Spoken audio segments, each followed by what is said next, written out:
రాజన్న సిరిసిల్ల జిల్లా సిరిసిల్లలో మాజీ డీఎస్పీ ప్రణీత్ రావును పంజాగుట్ట పోలీసులు అరెస్ట్ చేశారు.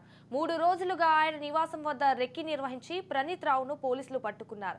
సిరిసిల్ల పట్టణం శ్రీనగర్ కాలనీలో నివాసం ఉంటున్న ప్రణీత్ రావును మంగళవారం రాత్రి 11 గంటలకు అరెస్ట్ చేసి హైదరాబాద్ కు తరలించారు. ప్రతిపక్ష నేతల ఫోన్లను ట్యాపింగ్ చేసి ఆధారాలు లేకుండా చేశారన్న ఆరోపణలు ఆయనపై ఉన్నాయి. ప్రణీత్ రావుకు సహకరించిన అధికారుల పాత్రపై కూడా పోలీసులు ఆరా తీస్తున్నారు. బీఆర్ఎస్ ప్రభుత్వ హయాంలో ప్రతిపక్ష నేతల ఫోన్ ట్యాపింగ్ చేశారనే ఆరోపణలు ప్రణీత్ రావుపై ఉన్నాయి. దీనిపై కొత్తగా కొలువుదీరిన కాంగ్రెస్ ప్రభుత్వం విచారణకు ఆదేశాలు ఇచ్చింది. ఈ క్రమంలో ఆయన్ను విధుల్లో నుంచి తప్పించింది రేవంత్ సర్కార్. అయితే ఫోన్ ట్యాపింగ్ వ్యవహారంలో సస్పెన్షన్ కు గురైన ఎస్ఐబి డీఎస్పీ దుగ్గ్యాల ప్రణీత్ రావు అంశంలో కీలక విషయాలు వెలుగు చూశాయి. ఎస్ఐబిలోని ఎస్ఓటీ టీంలో కీలకంగా ఆయన వ్యవహరించారు. ఎస్ఐబి ఆఫీసులో సీసీ కెమెరాలు ఆఫ్ చేసి రికార్డులను ప్రణీత్ రావు మాయం చేసినట్లు అధికారులు గుర్తించారు. 42 హార్డ్ డిస్కులను ప్రణీత్ రావు ఎత్తుకెళ్లినట్లు తేల్చారు. 1600 పేజీల కాల్ డేటాను ప్రణీత్ రావు తగులబెట్టినట్టు నిర్ధారించారు. కీలకమైన ఎస్ఓటీ లాకర్ రూమ్ లోని ఫైల్స్ మొత్తం ప్రణీత్ రావు ధ్వంసం చేసినట్లు పోలీసులు శాఖ గుర్తించింది. కీలక నేత ఫోన్ ట్యాపింగ్ డేటాతో పాటు కాల్ రికార్డులో కొన్ని ఐఎంఈ నెంబర్లతో పాటు ఐపీడీఆర్ డేటాని కూడా నాశనం చేసినట్లు గుర్తించారు. స్పెషల్ ఆపరేషన్ టీమ్స్ తయారు చేసిన డేటా మొత్తాన్ని ప్రణీత్ రావు ధ్వంసం చేసినట్లు పేర్కొంది. హెచ్డీడీకి సంబంధించిన ముఖ్యమైన సమాచారాన్ని కూడా ధ్వంసం చేసినట్లు పోలీస్ శాఖ తెలిపింది. నేరపూరితమైన కుట్రలో భాగంగానే ఫైల్స్ ను ప్రణీత్ రావు ధ్వంసం చేసినట్లు పోలీస్ శాఖ తెలిపింది. ల్యాప్టాప్, హార్డ్ డిస్కులు ధ్వంసం చేసినట్లు తేల్చారు. డేటా బేస్ లోని మొత్తం డేటాను ప్రణీత్ రిమూవ్ చేసినట్లు గుర్తించారు. ఎంతో పవిత్రమైన ఇంటెలిజెన్స్ వ్యవస్థను సొంత రాజకీయాలకు వాడుకొని భ్రష్టు పట్టించింది బీఆర్ఎస్ సర్కార్. ప్రణీత్ రావును అడ్డు పెట్టుకుని 2 మంత్రులకు అప్డేటు అందించాయి మీడియా యాజమాన్యాలు.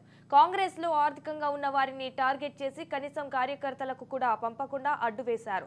రేవంత్ రెడ్డి అనుచరులను గుర్తించి వారి ఫోన్స్ లో ఎలాంటి సంభాషణ జరిగినా ఇట్లే తెలుసుకుని టాస్క్ ఫోర్స్ తో రైడ్స్ చేయించారు. జిల్లాకు వెళ్తే అక్కడ పట్టుకునేలా పోలీసులను అప్రమత్తం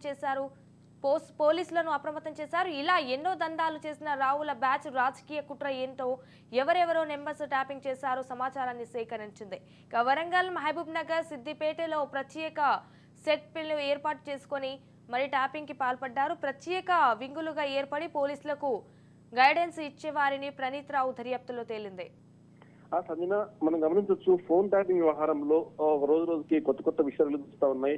నిన్న అర్ధరాత్రి పూట లేట్ నైట్ ఆయన అరెస్ట్ చేసి తీసుకొస్తున్న నేపథ్యంలో మధ్యలో గుర్తుని ప్రదేశంలో ఆయన విచారిస్తున్నప్పుడు చాలా విషయాలు బయటకు వస్తా ఉన్నాయి. దీంట్లో మనం గమనిస్తే ఒక బీఆర్ఎస్ నేత కనుసన్నల్లో ఇదంతా జరిగింది అని చెప్పేసి అయితే దీంట్లో మనం గమనిస్తే గతంలో ఓటు కేసులో చంద్రబాబు నాయుడు సంబంధించిన ఫోన్ కూడా ట్యాప్ చేసి ఆ మీడియా లీక్ చేసిన మహానుభావుడు అతనే అని చెప్పేసి కూడా ఇప్పటికి కొంత కీలకమైన సమాచారాన్ని సేకరించాడు. ఆ సమయంలో నారా లోకేష్ తర్వాత ఆయన ముఖ్య అనుచరులు కిలార్ రాజేష్ తర్వాత అభిష్ట ఫోన్ కూడా ట్యాప్ చేశారు. కానీ ఆయనకి కావాల్సిన ఇంపార్టెంట్ ఇన్ఫర్మేషన్ దొరకలేదని చెప్పి తెలుస్తా ఉంది. అయితే ఆయన తన భార్య సంబంధించిన ఫోన్ కూడా ట్యాప్ చేశాడు. దానికి సంబంధించి ఎక్కడెక్కడ ఎవరెవరు ఫోన్ ట్యాప్ చేశారని దాని మీద కూడా ఆయన ఒక లిస్టు తయారు చేసి లిస్టు ఇచ్చినట్టు తెలుస్తా ఉంది. పోలీసులు అడిగే కొద్దీ ఆయన ఒక్కొక్క విషయం బయటపెడుతున్నట్టు తెలుస్తా ఉంది. దీంట్లో ప్రధానంగా బీఆర్ఎస్ సంబంధించి రేవంత్ రెడ్డి తర్వాత ఆయన అనుచరులు తర్వాత బీజేపీ నాయకులు టార్గెట్ గా ఎక్కువగా ఈ ఫోన్ ట్యాపింగ్ జరిగింది. దాదాపుగా 10 లక్షల కాల్ డీటెయిల్స్ సేకరించారని తెలుస్తా ఉంది.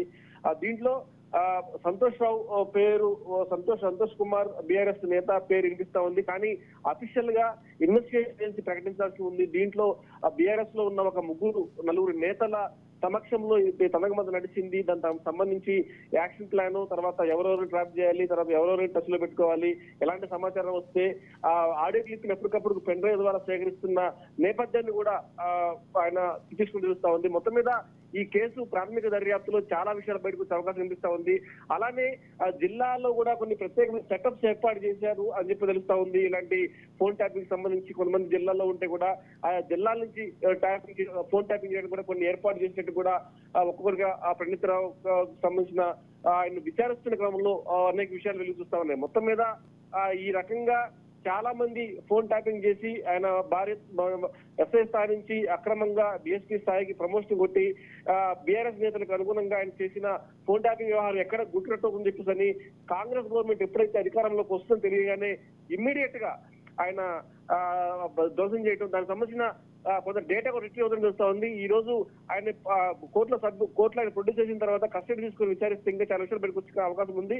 అయితే రిమాండ్ రిపోర్ట్ లో ఆయన ఇప్పుడు ప్రస్తుతం విచారిస్తున్నప్పుడు చాలా విషయాలు బయటకు వస్తా ఉన్నాయి, చాలా మంది పేర్లు బయటకు వస్తా ఉన్నాయి, దాంట్లో రిటైర్ అధికారుల పేర్లు వస్తాయి. 30 మంది యాక్షన్ టీం పెట్టుకుని మరి ఈయన ఫోన్ ట్యాపింగ్ చేసినట్టు కూడా ఒక్కొక్క కొన్ని విషయాలు వెలుగులోకి వస్తా ఉన్నాయి. మొత్తం మీద మరి రిమాండ్ రిపోర్ట్ లో ఎలాంటి అంశాలు ఉంటాయి, తర్వాత ఆయన మరి కాసేపట్లో నాంపల్లి కోర్టులో ఆయన జ్యుడిషియల్ కస్టడీ పంపిస్తారన్న నేపథ్యంలో అక్కడ భార్యతను బందోబస్తు ఏర్పాటు చేయడం జరుగుతుంది. మొత్తం మీద చాలా డీటెయిల్డ్ గా బయటికి ఎలాంటి సమాచారం బయటికి పోకుండా ఆయన్ను విచారిస్తున్నట్టు కూడా మనకు సమాచారం ఉంది. Sanjana, right, thank you for the update Sinnareddy. ఎంతో పవిత్రమైన ఇంటెలిజెన్స్ వ్యవస్థను సొంత రాజకీయాలకు వాడుకొని భ్రష్టు పట్టించింది బీఆర్ఎస్ సర్కార్. ప్రణీత్ రావును అడ్డు పెట్టుకుని ఇద్దరి మంత్రులకు అప్డేట్ అందించాయి మీడియా యాజమాన్యాలు. కాంగ్రెస్ లో ఆర్థికంగా ఉన్న వారిని టార్గెట్ చేసి కనీసం కార్యకర్తలకు కూడా పంపకుండా అడ్డు వేశారు. రేవంత్ రెడ్డి అనుచరులను గుర్తించి వారి ఫోన్స్ లో ఎలాంటి సంభాషణ జరిగినా ఇట్లే తెలుసుకుని టాస్క్ ఫోర్స్ తో రైడ్స్ చేయించారు. జిల్లాలకు వెళ్తే అక్కడ పట్టుకునేలా పోలీసులను అప్రమత్తం చేశారు. ఇలా ఎన్నో దందాలు చేసిన రావుల బ్యాచ్ రాజకీయ కుట్ర ఏంటో, ఎవరెవరి నంబర్స్ ట్యాపింగ్ చేశారో సమాచారాన్ని సేకరించింది. వరంగల్, మహబూబ్ నగర్, సిద్దిపేటలో ప్రత్యేక సెటప్లు ఏర్పాటు చేసుకుని మరీ ట్యాపింగ్ కి పాల్పడ్డారు. ప్రత్యేక వింగులుగా ఏర్పడి పోలీసులకు గైడెన్స్ ఇచ్చేవారని ప్రణీత్ రావు దర్యాప్తులో తేలింది.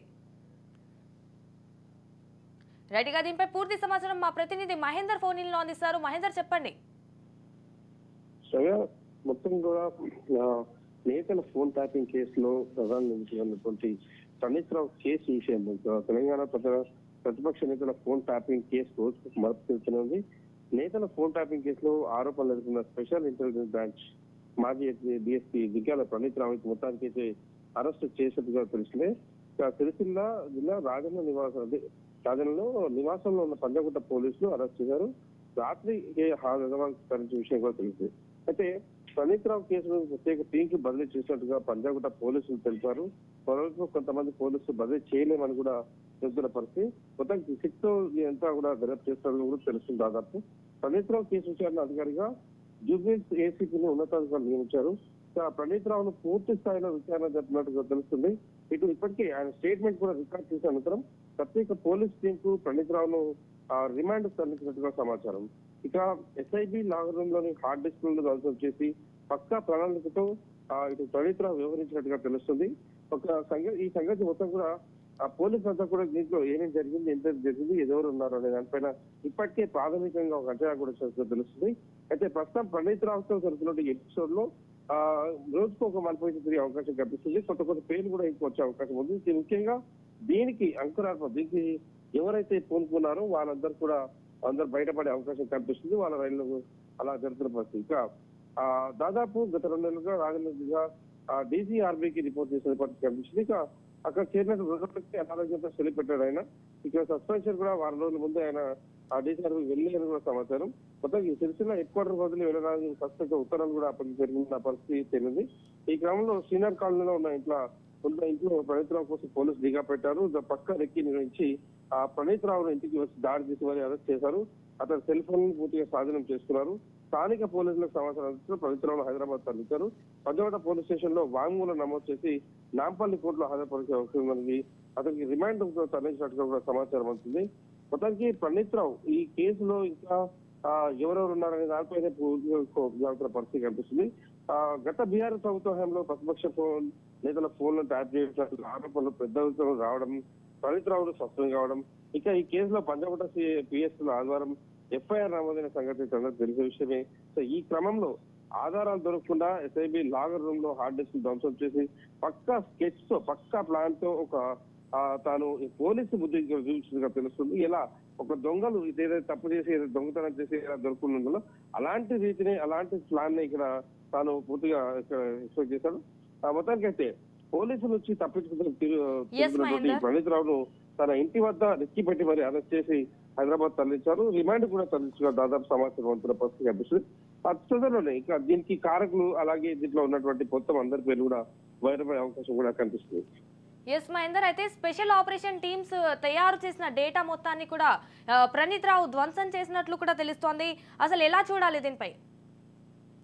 మొత్తానికి ఈ మొత్తం డేటా అయితే అతను డిలీట్ చేసినట్టుగా కూడా తెలుస్తుంది. కానీ దీంట్లో ముఖ్యంగా ఇప్పటికీ తను ఎంత ట్రాన్స్ఫర్ చేశాడు అనే దాన్ని చేశారు. కొంత డేటా తాను మరి దీంట్లో చేసింది మళ్ళీ ఒకసారి దీన్ని కాపీ చేసిన విషయాల్లో ఎలా చేశాడు, ఎంత చేశాడు, ఎవరెవరు ఫోన్ ట్యాప్ చేశాడు, నంబర్ తో సహా కొన్ని అయితే ఉన్నాయి.